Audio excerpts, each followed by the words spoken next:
Amici di Calcio Padova TV, di nuovo qui dal Palagozzano di Padova per la seconda giornata del campionato di C1 di calcio a 5. Partita ancora una volta impegnativa per il Padova, perché dopo la prima giornata il Padova si trova con un punto in classifica, avendo pareggiato in trasferta sul campo del Cornedo. Affronta in questa occasione il Bassano, che invece la prima partita l'ha vinta contro la Scaligera per 4-3. Inizio proprio in questo istante del match Padova contro Bassano. Parte l'Atletico Bassano, attenzione adesso a questi giocatori più rapidi, ed è il Bassano che va in gol con Ramai. Ecco, lo dicevamo, attenzione, perché il Bassano si sembrava stesse prendendo coraggio dopo un avvio decisamente migliore del Padova, e adesso è proprio l'Atletico Bassano a sbloccare il risultato con Ramai. Ancora Carraro, buono lo scambio adesso, ancora Carraro, è un gol strepitoso di Carraro sullo scambio con Rodriguez, la fucilata di sinistro di Carraro che va a finire proprio all'angolino e non dà scampo a Fincato. 1-1, grandissimo gol di Carraro. Vediamo che gli arbitri fanno proseguire, poi fischiano la fine del primo tempo. Una partita che deve ancora prendere quota, proprio il calcio d'angolo, pallone messo indietro, attenzione! No, non si può subire un gol in questo modo.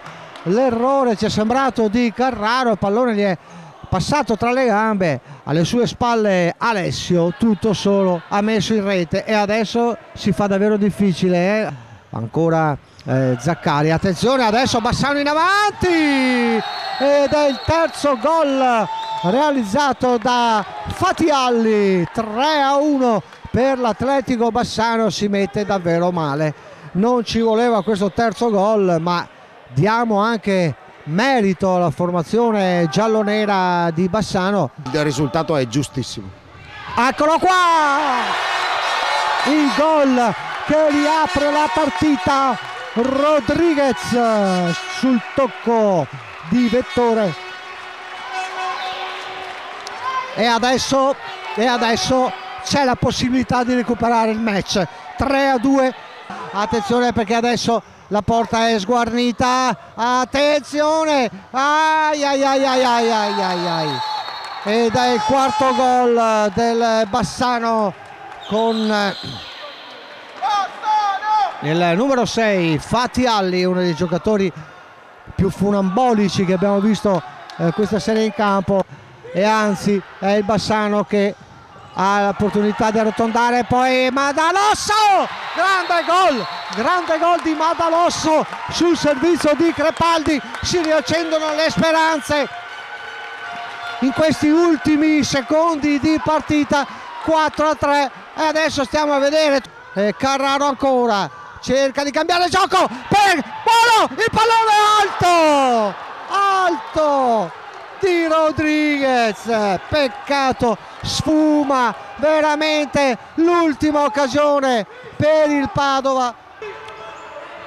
Eccolo qua, finisce qui, 4-3 per l'Atletico Bassano, con l'ultima occasione sprecata proprio dal Padova sul finire con il tiro alto da parte di Rodriguez. Il Padova perde 4-3, peccato davvero, ma dobbiamo anche fare i complimenti all'avversario, perché l'Atletico Bassano si è dimostrato una signora squadra.